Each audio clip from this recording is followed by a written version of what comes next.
जहां बिहार की रहने वाली सरला जी ब्याह कराई थी। सरला जी के अपने ससुराल में आते ही ममता निवास सरला निवास में बदल जाता है और उस वक्त से सरला निवास में हुकूमत चली तो बस सरला देवी की, जो आज भी उसी तरह बरकरार है। सरला जी का परिवार भरा पूरा था। घर में 2 बेटे थे और दोनों की ही शादी हो चुकी थी।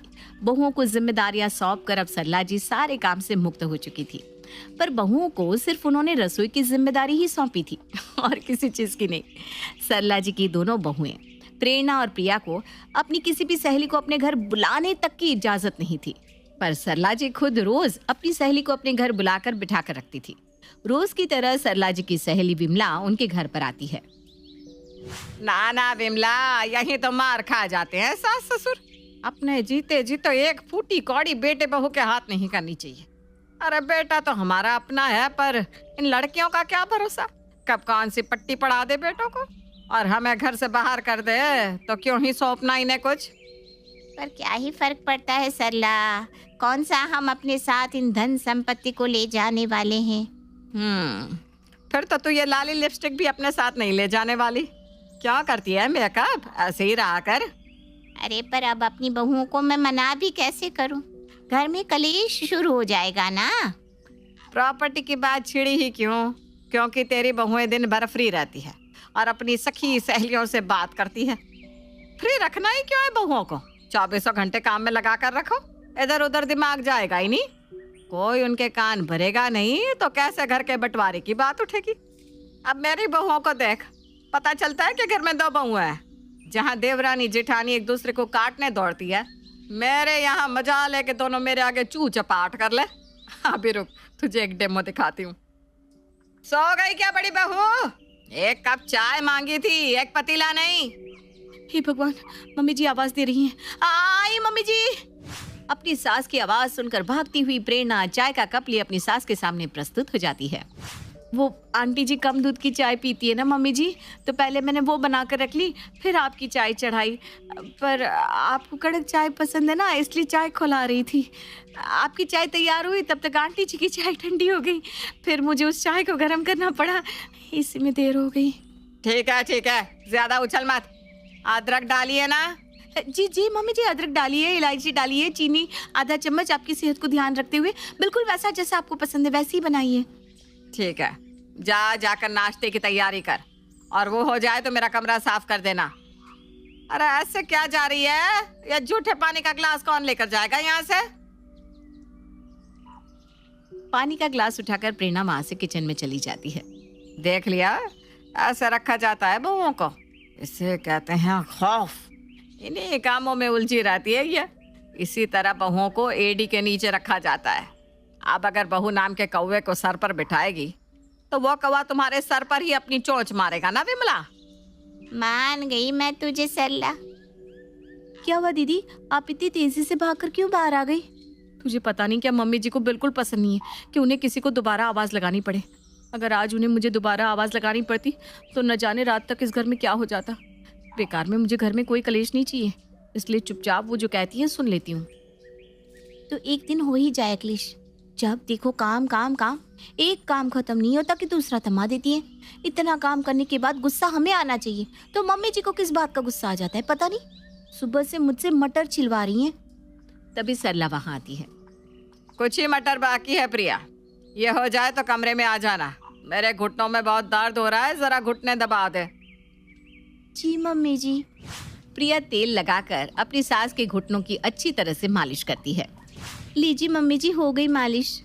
अच्छा हो गई। वैसे भी अचानक पीठ में भी दर्द सा महसूस हो रहा है। एक काम कर, जरा मेरे पीठ का मसाज भी कर दे और फिर कमर में तेल लगा देना। सरला की पीठ और कमर की मालिश करने के बाद जैसे प्रिया कमरे से बाहर निकलकर अपने कमरे में पहुंचती है, सरला उसके पीछे पीछे पहुंच जाती है।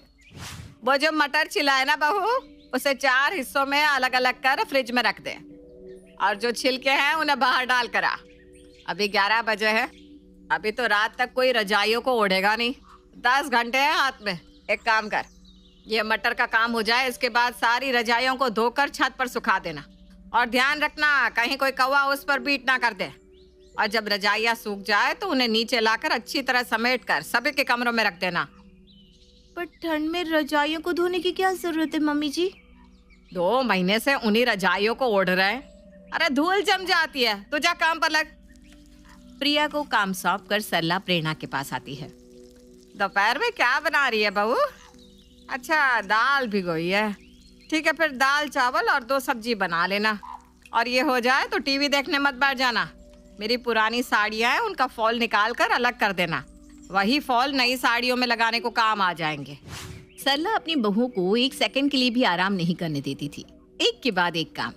पर अब प्रिया और प्रेरणा भी इस चीज को समझने लगी थी। मुझे तो सब कुछ साफ साफ दिख रहा है भाभी, पर अब आपको भी समझना पड़ेगा। खुद के लिए आपको बोलना ही पड़ेगा भाभी। हम भी इंसान हैं, हमें भी आराम की जरूरत है, कोई रोबोट थोड़ी ना है हम। रात को प्रिया और प्रेरणा मिलकर डिनर तैयार करके सभी के लिए परोसते हैं। खाना देखते ही सरला कहती है, ये क्या खाना बनाया है बहू? कोई काम रहता है क्या तुम लोगों के सर पर? बस एक खाने का काम है, वो तो सही से कर लो। कम से कम खाने में वैरायटी तो देखो, घूम फिर कर वही खाना। बात तो ठीक ही कह रही हैं मम्मी जी आप। बसंत जी, लगता है मेरे हाथों से स्वाद ही चला गया है, और मम्मी जी को तो अलग अलग तरह के पकवान पसंद है। तो मैं ये सोच रही थी क्यों ना हम एक कुक रख ले, मम्मी जी के मन का भी हो जाएगा। वाह भाभी, ये तो आपने बहुत सही आइडिया निकाला है। क्यों राहुल जी? आपको अलग अलग वैरायटी का खाना खाना है तो मम्मी कुक ही रख लेते। आइडिया तो सही है।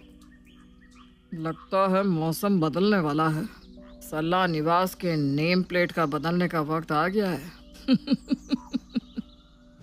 अब सभी के सामने जब प्रेरणा ने ऐसी बात बोल दी तो उस पे सरिता बोलती भी क्या, चुप हो जाती है।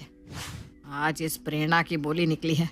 लगता है लगाम जरा ढीली छोड़ दी थी मैंने, और कसती पड़ेगी। मेरे कमर की चाबियों को इतनी आसानी से अपनी बहू के हाथ में जाने नहीं दूंगी मैं। कल देखना बहू, कितने प्यार से तुम्हें मैं और काम में उलझाती हूँ। सरला बाज आने वालों में से तो थी नहीं। वो अब भी अपनी बहुओं को कोई ना कोई काम में उलझा कर रखने की पूरी कोशिश कर रही थी। किचन से खाना बनाने के बाद थक हार की प्रेरणा सोफे पर बैठकर अपनी माँ को कॉल लगाती है कि फट से सरला पहुंच जाती है। किससे बात कर रही है बहू? समधन जी से? लाला, जरा मैं भी बात कर लूँ। कितने दिन हो गए समधन जी से बात किए। तू जा कपड़े धो ले, उसमें भी तो टाइम लगेगा। मशीन जो खराब हो गया है। जा हाथ से कपड़े धो लेना। हाँ बेटा। प्रिया खड़ी खड़ी ये सब देख रही थी। वो जानबूझकर अपनी सास के सामने अपना फोन लेकर बैठ जाती है। वो देखती ही सरला प्रिया को अपने कमरे में आने को कहती है। जी मम्मी जी। मेरे घुटनों में बहुत दर्द हो रहा है बहू, जरा घुटने तो दबा दे। पर अभी तो आप विमला आंटी के साथ मॉल घूम कर आई हैं मम्मी जी, तब तो आपकी घुटनों में कोई दर्द नहीं हो रहा था।